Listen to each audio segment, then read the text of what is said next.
There's a truth that witches whisper only in the dark. The absence of hope does not kill you. It remakes you. It strips you down to the bones you were born with and the soul you forgot that had teeth. Most people think hope is the fire that keeps us alive, but witches know better. Hope is a fragile candle, and life will blow it out again and again until you learn that your power is not in the flame. Your power is in the darkness that follows when the flame goes out.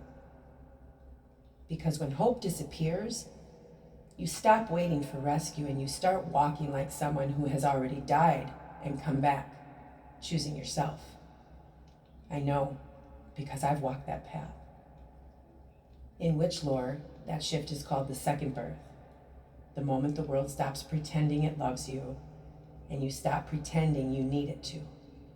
The Greeks knew it. Hecate, queen of the crossroads. She doesn't show up for the hopeful.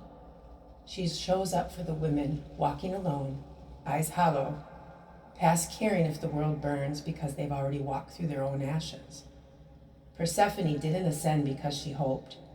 She ascended because she learned to rule the underworld. Her crown was carved from surrender, not optimism. Even the Morrigan, battle queen of the Celts, doesn't bless the hopeful. She blesses the ones who already buried the versions of themselves that begged for approval. Psychology calls this radical acceptance. Witchcraft calls it the moment the veil stops lying to you. When hope dies, the mind stops clinging, stops bargaining, stops replaying the same pain like a broken ritual bowl you refuse to throw out. Hopelessness feels like death because it is a death of illusion, a death of waiting, the death of believing someone's your friend, a death of every story someone else wrote for you.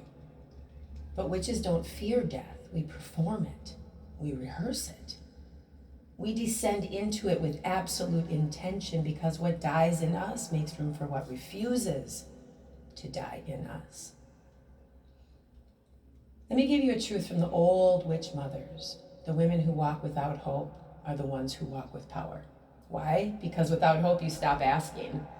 You start claiming. You stop playing for signs. You start becoming the sign. That's why goddesses don't rescue humans. They awaken them. We pull you into a state where you are not motivated by hope, but by knowing. Knowing you are the curse breaker. Knowing you are the path maker. Knowing you are the storm and you are the shelter. In ancient witch temples, when an initiate reached this stage, the priestess would say she has died into herself, meaning she has stopped performing for the world, stopped bending her back for crumbs, stopped apologizing for the fire in her spirit and in her eyes. This is the place where magic becomes clean, pure, uncontrolled by others, uncompromising, divinely fucking ruthless. When you live as though you're already dead, you stop fearing consequences. You stop fearing rejection. You stop fearing the collapse because you already survived the collapse inside yourself. And here's the strangest part. This state, the one people think is hopeless, is where your true magic will begin. Every goddess you ever prayed to started here. Lilith walked out of Eden without hope. That's how she became sovereign. Inanna descended into hell without hope. That's how she learned resurrection.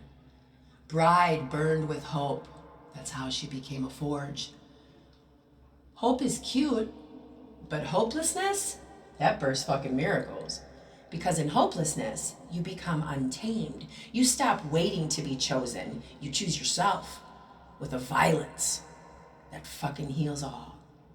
So here's your spell. Simple, eternal, older than fear itself. Take a breath.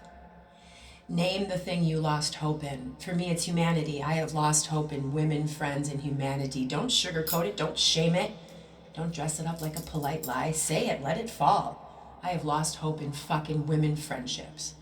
Because when you release hope, you release the chain attached to it. You release every person you beg to see you. You release every friend that wasn't never your friend. You release every outcome you distorted yourself to achieve. You release the version of you that thought suffering was loyalty. And now place your hand on your chest. Do you feel that heartbeat? That rhythm is your resurrection. That rhythm means you survived everything that tried to erase you. You're not walking without hope. You're walking post-hope, beyond hope, past the threshold where human fear ends and the goddess instinct begins. This is the realm of women who know too much. Women who refuse to be broken again.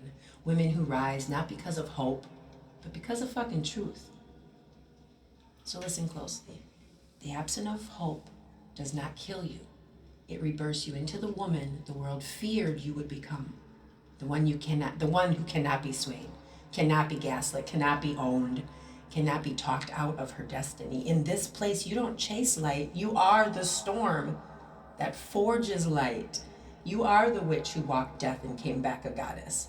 And that's not hopelessness. That's initiation.